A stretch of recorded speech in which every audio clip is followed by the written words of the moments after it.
എല്ലാവർക്കും എൻ്റെ ഈ കൊച്ചു വീഡിയോയിലേക്ക് സ്വാഗതം. അപ്പം ഞാനിന്ന് പറയാൻ പോകുന്നത് എന്നാണെന്നറിയാമോ? ഉറക്കത്തെക്കുറിച്ചാണ്. നമ്മൾ എന്തോരം കിടന്നാലും തിരിഞ്ഞും മറിഞ്ഞും കിടന്ന് മണിക്കൂറുകൾ കഴിയുമ്പോൾ എപ്പോഴെങ്കിലും നമ്മൾ ഉറങ്ങിപ്പോകുന്ന അവസരം നമുക്ക് എല്ലാവർക്കും ഉണ്ടാകാറില്ലേ? എനിക്കുണ്ടായിട്ടുണ്ട് കേട്ടോ.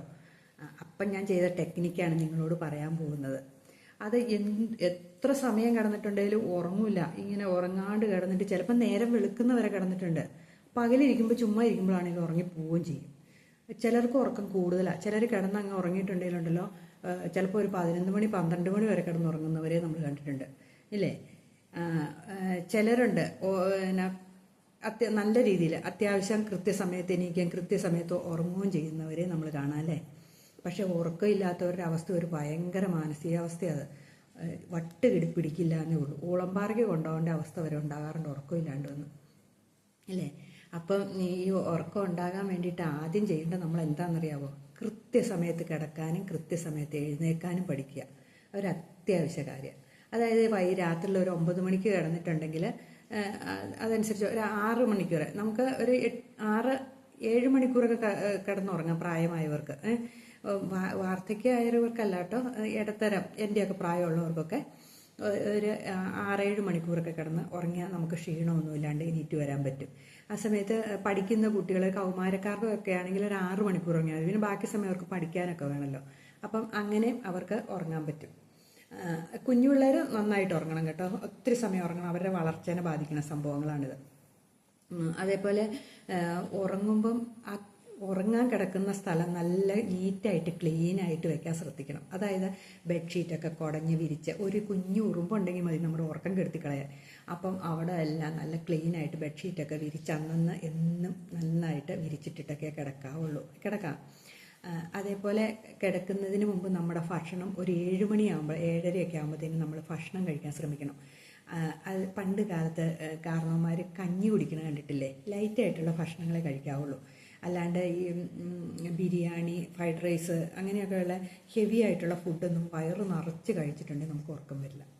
അപ്പം ലൈറ്റായിട്ടുള്ള ഒരു കഞ്ഞി കുടിക്കുകയോ അല്ലെങ്കിൽ ഒരു സൂപ്പ് കുടിക്കുകയോ അല്ലെങ്കിൽ അതുപോലെയുള്ള എന്തെങ്കിലും ചെറിയ ഭക്ഷണങ്ങൾ, പെട്ടെന്ന് ദഹിക്കുന്ന ഭക്ഷണങ്ങൾ നമ്മൾ കഴിക്കുന്നതാണ് നല്ലത്. വെജിറ്റേറിയനാണ് ഏറ്റവും നല്ലത്. വെജിറ്റേറിയൻ ഫുഡ് കഴിച്ചിട്ടുണ്ടെങ്കിൽ നമുക്ക് നന്നായിട്ട് ഉറക്കം കിട്ടുമെന്നാണ് പറയുന്നത്. അതേപോലെ കിടക്കുന്നതിന് മുമ്പ് ഒരു ഗ്ലാസ് ചൂടുപാൽ കുടിക്കുന്നതും നമുക്ക് ഉറക്കം കിട്ടാൻ സഹായിക്കും. അതേപോലെ ബദാം, ഏത്തപ്പഴം, പഴവർഗ്ഗങ്ങളല്ല കേട്ടോ, അങ്ങനെയൊക്കെ ഉള്ളത് നമ്മൾ ദിവസത്തിൽ ഉൾപ്പെടുത്താൻ ശ്രമിച്ചാൽ നല്ലതാണ്. അതേപോലെ ഏറ്റവും നല്ലൊരു സാധനം പാഷൻ ഫ്രൂട്ട്. അത് കഴിക്കുന്നത് നമുക്ക് ആരോഗ്യത്തിന് നല്ലതാണ്. ഷുഗർ, കൊളസ്ട്രോൾ അങ്ങനെയുള്ളതിനൊക്കെ നല്ലതാണ്. ഉറക്കത്തിന് ഒത്തിരി തരുന്നതാണ് പാഷൻ ഫ്രൂട്ട്. അപ്പോൾ നമ്മുടെ വീട്ടിലൊരു പാഷൻ ഫ്രൂട്ടിൻ്റെ തൈയൊക്കെ വെച്ച് പിടിപ്പിച്ചാൽ നമുക്ക് നല്ല ഉറക്കമൊക്കെ കിട്ടും. അതിൻ്റെ കായൊക്കെ പറിച്ച് കഴിക്കുമ്പോൾ അത് ഈ പഞ്ചസാര ഇട്ട് കഴിക്കാണ്ടിരിക്കുക കേട്ടോ. അതിന് പകരം ചുമ്മാ കഴിക്കുന്നതാണ് ഏറ്റവും നല്ലത്. ഈ പഞ്ചസാരയാകുമ്പോൾ നമ്മുടെ ശരീരത്തിലേക്ക് ഷുഗർ ഒത്തിരി കയറിച്ചില്ലേ, അത് കഴിക്കാതിരിക്കുക. ഒത്തിരി പേരുണ്ട് പഞ്ചസാര ഇട്ടിട്ട് കഴിക്കുന്നത്. അത് ശരീരത്തിന് ദോഷം ചെയ്യുന്ന സാധനമാണ്. പിന്നെയുള്ളത് ബദാം നല്ലതാണ്.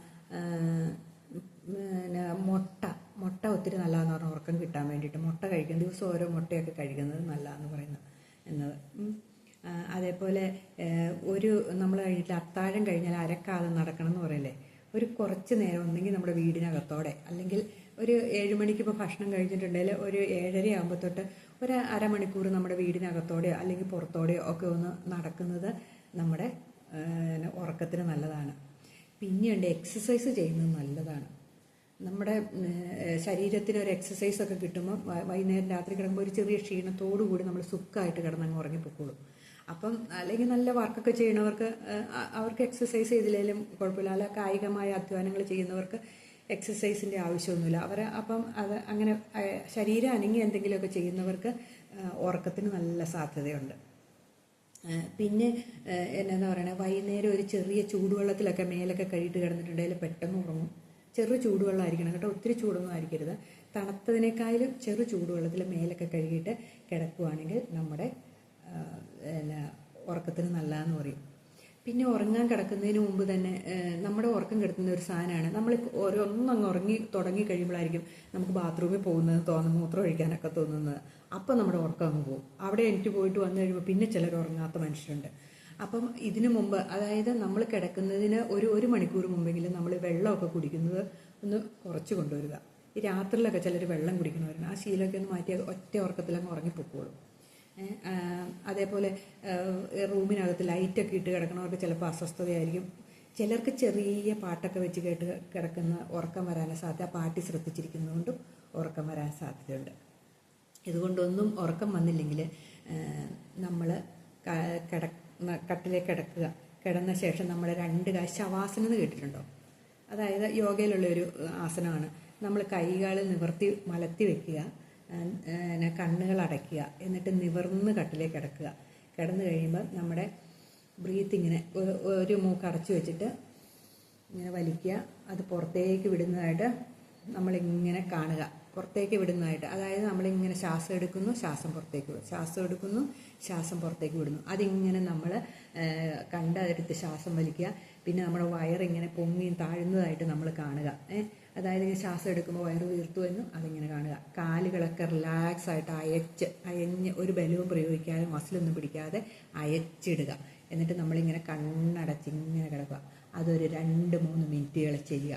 ചെയ്തു കഴിഞ്ഞ ശേഷം നമ്മൾ അന്ന് ചെയ്ത നല്ല കാര്യങ്ങളോ, അല്ലെങ്കിൽ നമുക്ക് ആഗ്രഹമുള്ള എവിടെ എത്താനാണോ നമ്മൾ ആഗ്രഹിക്കുന്നത് അതിനെക്കുറിച്ചോ, അല്ലെങ്കിൽ നമ്മൾ ഇഷ്ടപ്പെട്ട ആരെങ്കിലും കാണുന്നതിനെക്കുറിച്ചോ, നമുക്ക് ഇഷ്ടമുള്ളവരോട് സംസാരിക്കുന്നതിനെക്കുറിച്ചോ, അല്ലെങ്കിൽ ഇഷ്ടമുള്ള ഒരു സ്ഥലത്ത് നമ്മൾ പോയിരിക്കുന്നതിനെക്കുറിച്ചോ ഒക്കെ ഇങ്ങനെ ചിന്തിക്കുക. നമ്മുടെ ഭാവി ഭൂതം ഒക്കെ ചിന്തിച്ച് ഇങ്ങനെ കിടന്നു നോക്കി ഒരു 2 മിനിറ്റ് കൊണ്ട് നമ്മൾ ഉറങ്ങിപ്പോകും. പെട്ടെന്ന് ഉറക്കം വരും. അതായത് നമ്മുടെ ഈ ബ്രീത്തിനെ ഇങ്ങനെയൊക്കെ ശ്രദ്ധിച്ച് ബ്രീത്തിങ്ങിന്, അതായത് ഓക്സിജൻ്റെ ഇത് കൂടുമ്പോൾ, തലയിൽ ഓക്സിജൻ്റെ ഇത് കൂടുമ്പോൾ നമുക്ക് ഉറക്കം ഉണ്ടാകും എന്നാണ് പറയുന്നത്. അപ്പം നമ്മളിങ്ങനെ വലിച്ച് ഓക്സിജൻ വിടുന്നു, ഇങ്ങനെ അത് പുറത്തേക്ക് വിടുന്നു, ഇങ്ങനെ പിന്നെയും വലിക്കുന്നു. ഇങ്ങനെയൊക്കെ ചെയ്ത് കഴിയുമ്പോൾ ഒരു 2 മിനിറ്റ് കഴിയുമ്പോഴത്തേനും നമ്മൾ സ്വാഭാവികമായിട്ട് പതുക്കെ പതുക്കെ പതുക്കെ ഉറക്കത്തിലേക്ക് വരും. പിന്നെ ഉറക്കമില്ലാത്തവർക്ക് ഈ നമ്മുടെ ചെവിയുടെ പുറയിൽ 2 എല്ലുകൾ ഇരിക്കണം കണ്ടിട്ടുണ്ടോ? ഇങ്ങനെ തൊട്ട് നോക്കുമ്പോൾ പറയാം 2 എല്ല് നിൽപ്പുണ്ട്. ആ എല്ലയിൽ ഇങ്ങനെ പതുക്കെ ഒന്ന് മസാജ് ചെയ്താൽ മതി. പതുക്കെ 1 മിനിറ്റൊക്കെ മസാജ് ചെയ്താൽ മതി. ഒത്തിരി നേരമൊന്നും വേണ്ട കേട്ടോ. 1 മിനിറ്റ് പതുക്കെ, ഉണ്ണിയൊന്നും അല്ല കേട്ടോ, പതുക്കെ ഫെദർ ടച്ചായിട്ട് ഇങ്ങനെ പതുക്കെ ഒരു 2 മിനിറ്റ് നേരോ 1 മിനിറ്റ് നേരോ ഒക്കെ ഇങ്ങനെ ചെയ്ത് കഴിയുമ്പോഴത്തേനും നമുക്ക് സ്വാഭാവികമായിട്ട് ഉറക്കം വരും. പിന്നെയുണ്ട് യോഗയിലൊരെണ്ണമുണ്ട്, നമ്മുടെ കാലുകൾ 2 മേൽപോട്ട് കുറച്ച് നേരം ഉയർത്തി പിടിക്കുക. നമ്മൾ കിടന്നിട്ട് ഇങ്ങനെ കാലുകൾ നിവർത്തി മേൽപോട്ട് പിടിച്ചിട്ട്, അത് പ്രായമായവർക്കൊക്കെ പാടായിരിക്കും കേട്ടോ. ചെറുപ്പക്കാർക്കൊക്കെ ആണെങ്കിൽ അങ്ങനെ ഒരു 2-3 മിനിറ്റ് ഇങ്ങനെ വെച്ചുകൊണ്ടിരുന്നിട്ട് കാല് താത്ത് അങ്ങനെ പിന്നെ ഒന്നോടെ പൊക്കുക. അത് കഴിയുമ്പോൾ കിടന്നുറങ്ങിപ്പോകും. അത് നമ്മുടെ വയറിന് നല്ലതാട്ടോ, വയറിൻ്റെ മസിലുകൾക്ക് നല്ലതാണ് അങ്ങനെ കാലുകൾ ഉയർത്തി പിടിക്കുന്നത്. പിന്നെ തന്നെ നമ്മൾ പോസിറ്റീവായിട്ടുള്ള എല്ലാ നെഗറ്റീവ് ചിന്തകളെയും നമ്മൾ കിടക്കുന്നതിന് മുമ്പ് തന്നെ ഒഴിവാക്കുക. അതായത് മൊബൈൽ ഫോണ്, വാർത്തകൾ കാണുന്നത്, ചർച്ചകൾ കേൾക്കുന്നത്, അതേപോലെ ഹൊററായിട്ടുള്ള സിനിമകൾ കാണുന്നത്, നമ്മുടെ മനസ്സിനെ വിഷമിപ്പിക്കുന്നത് എല്ലാം നമ്മൾ ബെഡ്റൂമിന് പുറത്തേക്ക് വെച്ചേക്കണം. അല്ലാണ്ട് നമ്മളത് ബെഡ്റൂമിലേക്ക് ചുമന്നുകൊണ്ട് പോയി കിടക്കാൻ നേരത്ത് കൊണ്ടുചെല്ലരുത്. അപ്പോൾ ആ ചിന്തകൾ നമ്മുടെ മനസ്സിന് ഇരിക്കുന്നതുകൊണ്ട് നമുക്ക് എന്ത് ചെയ്ത് ഉറക്കം വരില്ല. അപ്പം നമുക്ക് തിരിഞ്ഞും മറിഞ്ഞും കിടക്കേണ്ടി വരും. നമ്മൾ ഏതെങ്കിലും ഒരു പൊസിഷനിലേക്ക് ചെരിഞ്ഞ് നല്ല ശുഭചിന്തകളോടുകൂടി കിടന്നുറങ്ങുക. അല്ലെങ്കിൽ നാളെ ചെയ്യേണ്ട നല്ല കാര്യങ്ങളെക്കുറിച്ച് ആലോചിച്ചിട്ട് അങ്ങ് കിടന്നങ്ങ് പെട്ടെന്ന് നമ്മൾ ഉറങ്ങിപ്പോകാൻ ശ്രമിക്കുക. പിന്നെ നമുക്ക് ഭക്ഷണത്തിനാട്ടോ പ്രധാനം. ഭക്ഷണം കഴിക്കുന്നതിൽ ഒത്തിരി ഉണ്ട് കേട്ടോ. ചിലർക്ക് ഈ കൊറോണ കാലമൊക്കെ വന്നപ്പോൾ ഉറക്കം പോയ ഒത്തിരി മനുഷ്യരുണ്ടെന്നാണ് പറയുന്നത്. അവരൊക്കെ ഇതൊന്ന് ചെറു ചൂടുപാൽ കുടിക്കുന്ന ഒത്തിരി നല്ലതാണ്. കിടക്കുന്നതിന് മുമ്പ് ഒരു ഗ്ലാസ് ചെറു ചൂടുപാലൊക്കെ കുടിച്ചിട്ട് കിടന്നിട്ടുണ്ടെങ്കിൽ നമുക്ക് പെട്ടെന്ന് ഉറക്കം വരും. പിന്നെ മുട്ടയുടെ കാര്യം പറഞ്ഞില്ലേ, ഇതൊക്കെ നമുക്ക് ഈസി ആയിട്ട് ചെയ്യാവുന്ന കാര്യങ്ങളേ ഉള്ളൂ. അതേപോലെ വെജിറ്റേറിയൻ ഫുഡായിരിക്കണം. രാത്രി കിടക്കുന്നതിന് ലൈറ്റായിട്ടുള്ള ഫുഡായിരിക്കണം. കുറച്ച് നേരം നടക്കണം. ഇങ്ങനെയൊക്കെ ചെയ്തു കഴിയുമ്പോൾ നമുക്ക് സ്വതവേ, അതേപോലെ നമ്മുടെ മനസ്സിൽ നല്ല ശുഭചിന്തകളായിരിക്കണം. വേറെ ഒന്നും ചിന്തകൾ നമുക്ക് മനസ്സിനെ വേദനിപ്പിക്കുന്ന ഒരു ചിന്തയായിട്ട് കിടക്കരുത്. ഈ ടെൻഷനുള്ളവർക്ക് അധികം ഉറക്കമില്ലാത്തത്. ഈ ടെൻഷൻ അടിച്ചടിച്ചിരുന്നിട്ട് അവർ കിടക്കാൻ ചെല്ലുമ്പോൾ ഇത് മനസ്സിൽ നിന്ന് പോകുന്നില്ലല്ലോ. നമ്മുടെ പുറമേ നമ്മുടെ മനസ്സിൽ നിന്ന് പോയാലും നമ്മുടെ ഉപബോധ മനസ്സിൽ ഇത് കിടക്കുക. അതുകൊണ്ട് നമുക്കത് ഉറക്കം വരില്ല. നമ്മുടെ മനസ്സെപ്പോഴും ഉപബോധ മനസ്സ് നമ്മളോട് പറഞ്ഞുകൊണ്ടിരിക്കും, ഇതിൻ്റെ മനസ്സിലുണ്ട്, നിൻ്റെ മനസ്സിൽ ഞാൻ പോയിട്ടില്ല, ഇവിടെ ഉണ്ടെന്ന് പറഞ്ഞ് നമ്മൾ ഒരു കാര്യം ചെയ്യാൻ തുടങ്ങുമ്പോൾ നമ്മളോട് ആദ്യം മനസ്സ് നോ പറയണത് ശ്രദ്ധിച്ചിട്ടില്ലേ? നമുക്ക് ചെയ്യാൻ പറ്റുന്ന കാര്യമാണെങ്കിലും അത് ചെയ്ത് എങ്ങനെയാവും എന്നൊരു ചിന്ത വരില്ലേ? അതാണ് നമ്മുടെ ഉപബോധ മനസ്സ്. പിന്നെ മെഡിറ്റേഷൻ ചെയ്യുക, യോഗ ചെയ്യുക, ഇതൊക്കെ ചെയ്താലും ഉറക്കം ഉണ്ടാകും. എനിക്ക് ഒരു സമയത്ത് ഉറക്കമില്ലാത്തപ്പോഴാണ് ഞാൻ ഈ ഞാൻ പറഞ്ഞില്ലേ ഇവിടെ ഇങ്ങനെ തിരുമണ ചെവിയുടെ പുറകിൽ അതൊക്കെ ഞാൻ ശീലിച്ചത് ആ സമയത്താണ്. പിന്നെ ഭക്ഷണത്തിൽ മാറ്റം വരുത്തി പഴങ്ങൾ പറ്റുന്ന പോലെ എല്ലാവരും പഴങ്ങൾ ഉൾപ്പെടുത്തുക. പഴങ്ങളൊക്കെ കഴിക്കുന്നത് നല്ലതാട്ടോ. പാഷൻ ഫ്രൂട്ട് ഒത്തിരി നല്ല സാധനമാണ് ഞാൻ പറഞ്ഞില്ലേ. അത് ഷുഗർ ഉള്ളവർക്കും കൊളസ്ട്രോൾ ഉള്ളവർക്കും ഒക്കെ നല്ലതാണ്. അപ്പം ഇങ്ങനെയൊക്കെ ചെയ്ത് കഴിയുമ്പോഴത്തേനും ഉണ്ടല്ലോ, നമുക്കൊരു ഉറങ്ങിക്കഴിഞ്ഞാൽ തന്നെ നമുക്ക് നേരം വെളുക്കുമ്പോൾ ഒരു പോസിറ്റീവ് എനർജി അല്ലേ. ഉറങ്ങിയ രാവിലെ എണീറ്റ് വരുമ്പോൾ ഒരു ഫ്രഷ് മൈൻഡായിരിക്കും. നമുക്ക് എല്ലാത്തിനും ഒരു ഉണർവും ഉന്മേഷവും ഒക്കെ ആയിരിക്കും. നമ്മൾ ഉറങ്ങാത്തവരെ ശ്രദ്ധിച്ചിട്ടുണ്ടോ? നേരം വെളുക്കുമ്പോൾ അവരുടെ മുഖമൊക്കെ ഇങ്ങനെ ഇടിമിച്ച് ഇങ്ങനെ ഒരു നീര് വെച്ച പോലെ ഒരു സന്തോഷമില്ലാത്ത ഒരവസ്ഥയായിരിക്കും. അതൊന്നും അല്ലാതെ നമ്മൾ നല്ല ഫ്രഷായിട്ടിരിക്കും. അപ്പം ഇതുപോലെയൊക്കെ ഒന്ന് ശീലിച്ച് നോക്കിയാൽ നമുക്ക് ഉറക്കം കിട്ടുമെന്നേ. അല്ലാണ്ട് നമ്മളെപ്പോഴും ഈ വിഷമങ്ങൾ മനസ്സിൽ കൊണ്ടു നടക്കാതെ കിടന്നുറങ്ങുക. ബെഡ്റൂമിന് പുറത്തേക്ക് അതൊക്കെ കളഞ്ഞേക്കുക.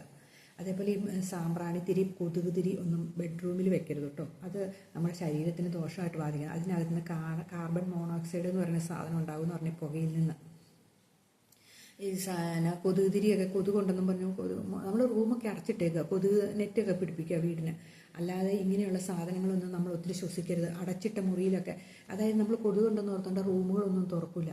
അവിടെ നമ്മളിങ്ങനെ കൊതുകുതിരിയോ അങ്ങനെയുള്ള എന്തെങ്കിലുമൊക്കെ സാധനങ്ങൾ പുകച്ചു വെച്ചേക്കും. അതിങ്ങനെ ശ്വസിക്കുമ്പോൾ നമ്മുടെ ബ്രെയിനിനെ അത് ബാധിക്കും. നമ്മുടെ ഉറക്കം കുറയുകയൊക്കെ ചെയ്യും. അത് തന്നെ നമ്മുടെ മരണത്തിന് വരെ കാരണമാകും എന്ന് പറയുന്നത്. കാർബൺ മോണോക്സൈഡ് ഒത്തിരി ചെന്നിട്ടുണ്ടെങ്കിൽ, അതായത് ഒരു മുറി അടച്ചിട്ടിട്ട് അതിനകത്ത് പുകയിങ്ങനെ നിന്നിട്ടുണ്ടെങ്കിൽ ഒന്ന് ഓർത്ത് നോക്കിയേ, ഒരു വല്ലാത്ത അവസ്ഥയാണ് അല്ലേ.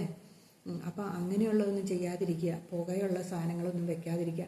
ചില ചെടികൾ വെക്കാതിരിക്കുക. ചില ചെടികളിൽ നിന്ന് കാർബൺ ഡൈ ഓക്സൈഡ് പുറത്തു വിടുന്ന ചെടികളുണ്ട്. അപ്പോൾ ബെഡ്റൂമിൽ പരമാവധി ചെടികളൊന്നും വെക്കാതിരിക്കുക. ഓക്സിജൻ സപ്ലൈ ആണെന്നൊക്കെ പറഞ്ഞ് നമുക്ക് വെക്കണം. നമുക്ക് അതിനെക്കുറിച്ചൊന്നും വലിയ ഗ്രാഹ്യമൊന്നുമില്ല അല്ലേ. നമുക്കറിയത്തില്ലല്ലോ അതിൽ നിന്ന് എന്താ പുറപ്പെടുവിക്കണേന്നൊന്നും. അപ്പം പരമാവധി ചെടികൾ ഇച്ചിരി പുറത്തേക്ക് മാറ്റിയുള്ള കാറ്റും വെളിച്ചമൊക്കെ കൊള്ളുന്നിടത്തേക്ക് വെച്ചേക്കുക. നമ്മുടെ റൂമിലൊന്നും വെക്കാൻ ശ്രമിക്കരുത്. അതേപോലെ എന്നാ പറയണേ, ചില പെയിൻറ്റിങ്ങുകളൊക്കെ നമ്മുടെ മനസ്സിനെ സ്വാധീനിക്കുന്നതാണ്. അതേപോലെ റൂമിൻ്റെ കളറുകളൊക്കെ ലൈറ്റ് കളറാണ് ഏറ്റവും നല്ലത് റൂമിന്. അങ്ങനെയൊക്കെ ഒന്ന് ശ്രദ്ധിച്ച് നമുക്കെല്ലാം ഒന്ന് മാറ്റാൻ പറ്റുമെന്നേ. നമുക്ക് നല്ല ഉറക്കമല്ലേ നമുക്ക് ആവശ്യം. ഉറങ്ങി കഴിയുമ്പോൾ തന്നെ നമുക്കൊരു പോസിറ്റീവ് എനർജി ഉണ്ടായിരിക്കും. അപ്പം ഞാനീ പറഞ്ഞ കാര്യങ്ങളൊക്കെ നിങ്ങളൊന്ന് ചെയ്തു നോക്കിക്കേ. ഉറങ്ങാണ്ടിരിക്കില്ല. ഒരു ദിവസം അല്ലെങ്കിൽ 2 ദിവസം ചെയ്തുകൊണ്ടൊന്നും ഉറക്കം വന്നില്ല എന്ന് പറയരുത്.